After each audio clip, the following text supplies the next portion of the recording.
Welcome to Rajapalayam recipes. இப்போ night டின்னருக்கு நம்ம ஒரு வித்தியாசமான ஒரு பூரி தான் பார்க்க போகிறோம். தேங்காய் பச்சரிசி மாவு போட்டு ஒரு பூரி. இதுக்கு எப்பயும் போல் நம்ம மசாலா உருளைக்கிழங்கு மசாலா தான் பண்ணுறோம். அது எப்படி பார்த்துடலாம், அதுக்கு என்னென்னு பார்த்துடலாம் வாங்க. இதுக்கு என்ன வேணும்னா, இந்த மாதிரி ஒரு கப்பு பச்சரிசி மாவு, அரை கப்பு தேங்காய், கொஞ்சம் உப்பு, கொஞ்சம் எண்ணெய். இது எப்படி பிசைஞ்சு நம்ம பண்ணுறோன்னு பார்த்துடலாம் வாங்க.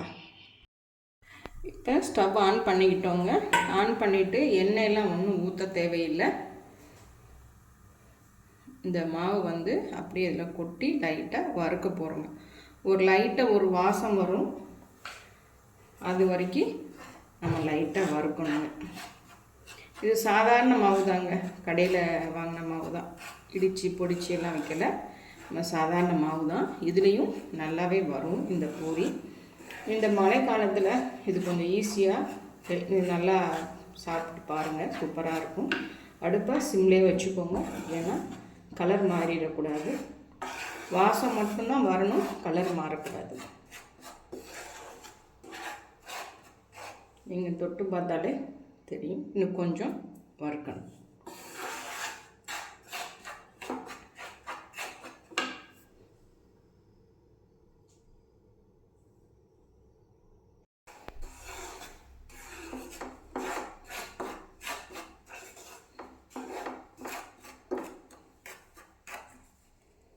லைட்டாக மனம் வருதுங்க, இந்த இதே போதும்.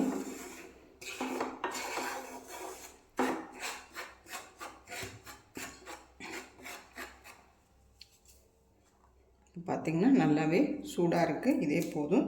இப்போ ஸ்டவ் ஆஃப் பண்ணிக்கோங்க. ஆஃப் பண்ணிவிட்டு இதை ஒரு பவுலுக்கு மாற்றிக்கலாம். இது ஒரு பவுலுக்கு மாற்றிக்கலாங்க.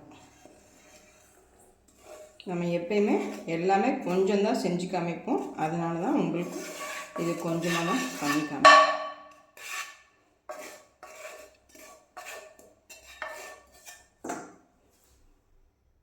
இப்போ ஸ்டவ் ஆன் பண்ணிக்கோங்க.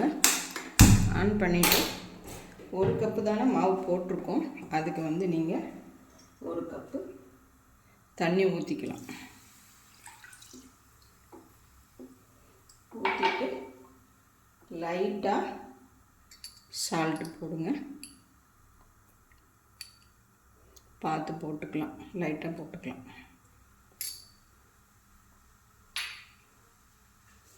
கொஞ்சம் கொதிக்கட்டும், ரொம்ப கொதிக்க தேவையில்லை, சும்மா கொஞ்சம் கொதிச்சா போதும்.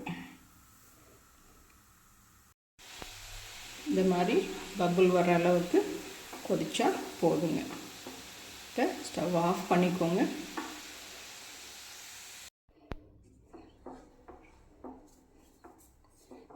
இந்த தண்ணியை நீங்கள் கொஞ்சம் கொஞ்சமாக ஊற்றணும்.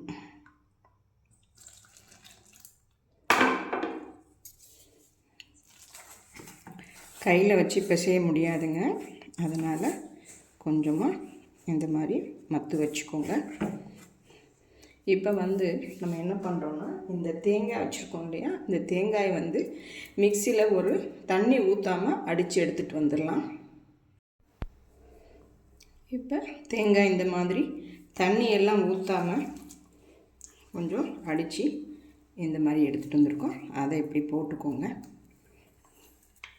இதுதாங்க இதுக்குள்ளே டேஸ்ட்டு, ரொம்ப நல்லா சுவையாக இருக்கும். இப்போ போட்டுட்டு இந்த தண்ணியை லைட்டாக அப்படி ஊற்றிக்கோங்க. ரொம்ப செய்ய வேண்டாம். இந்த துடுப்பு நான் அன்னத்திட்ட தான் வாங்கினேன். ரொம்ப இந்த மாதிரியெல்லாம் இந்த வேலைக்கெல்லாம் சூப்பராக இது ஹெல்ப் பண்ணுது. குட்டியாக அழகாக நம்ம அந்த பாரம்பரியமாக இருக்கும் பார்த்திங்களா, அது மாதிரி அன்னம் வச்சுருக்காங்க. நீங்கள் வேண்டியதவங்க அன்னம் ரெசிபீஸ் போய் பார்த்துட்டு நீங்கள் வாங்கிக்கலாம். இன்னும் கொஞ்சம் தண்ணி ஊற்றணுங்க.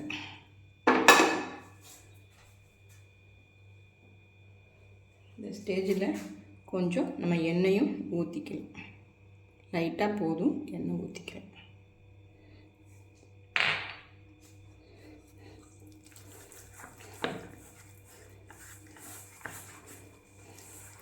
நம்ம இடியாப்பத்துக்கெல்லாம் பிசைவோம் பாருங்கள், பூரிக்கெல்லாம் அதே மாதிரி தான்.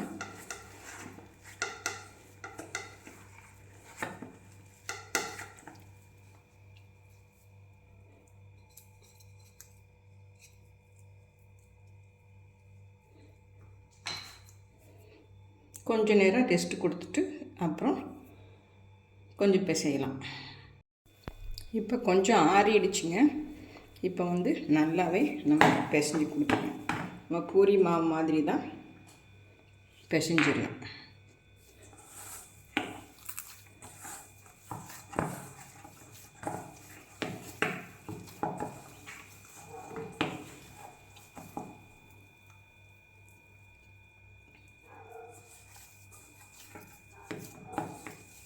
இந்த பதம் வந்தாலே போதும்.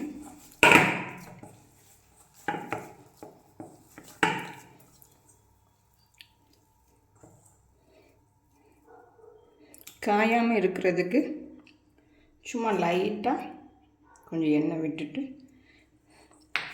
ஒரு 10 நிமிஷம் ரெஸ்ட் விட்டுடலாங்க இதுக்கு.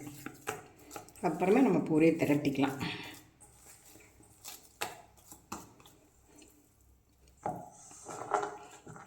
இது ஒரு பிளேட் போட்டு மூடிடலாங்க. இப்போ ஸ்டவ் ஆன் பண்ணிக்கோங்க. மாவு பார்த்திங்கன்னா அழகாக நல்லாவே ஊறி இருக்குது. நம்ம குட்டி குட்டியாக இப்போ பூரி திரட்டிடலாம். இந்த மாதிரி குட்டி குட்டியாக பூரி திரட்டிடுங்க.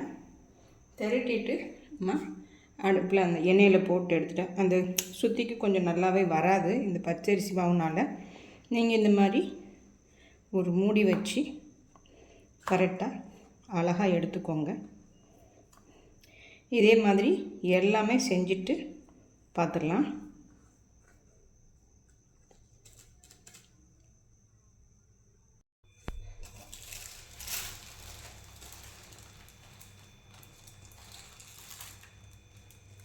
இப்போ எண்ணெய் காஞ்சிட்ருக்குங்க.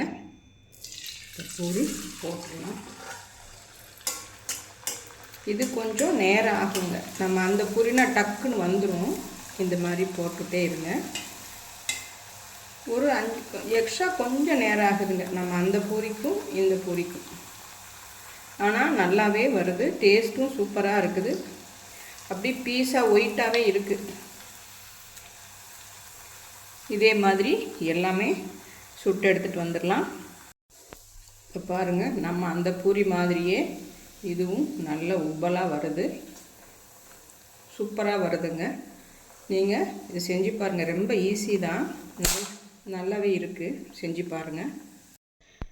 இப்போ தேங்காய் அரிசி பூரி ரெடி ஆகிடுச்சிங்க. அரிசி மாவில் பண்ண மாதிரியே இல்லை, ரொம்பவே நல்லா சூப்பராக இருக்குது. அதுக்கு நம்ம எப்பயும் போல் ஒரு மசாலா பண்ணியிருக்கோம். இது உங்களுக்கு எடுத்து காமிக்கிறேன் பாருங்கள். சூப்பராக வந்திருக்கு. நல்ல மொறு மொறுன்னு இங்கே பாருங்கள். இந்த மாதிரி நல்ல ஒரு டேஸ்ட்டாக இருக்குது. உங்களுக்கு சாப்பிட்டு காமிக்கிறேன் பாருங்கள்.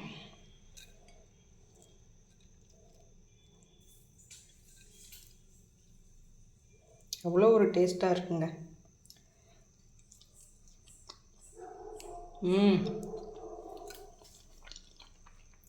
நீங்களும் கோதுமை மாவு மைதா மாவில் செய்யாமல் இந்த மாதிரி ஒரு நாளைக்கு அரிசி மாவில் செஞ்சு பாருங்கள். வீட்டில் இருக்க பச்சரிசி மாவு தான், ரொம்பவே நல்லா டேஸ்ட்டாக வந்திருக்குது.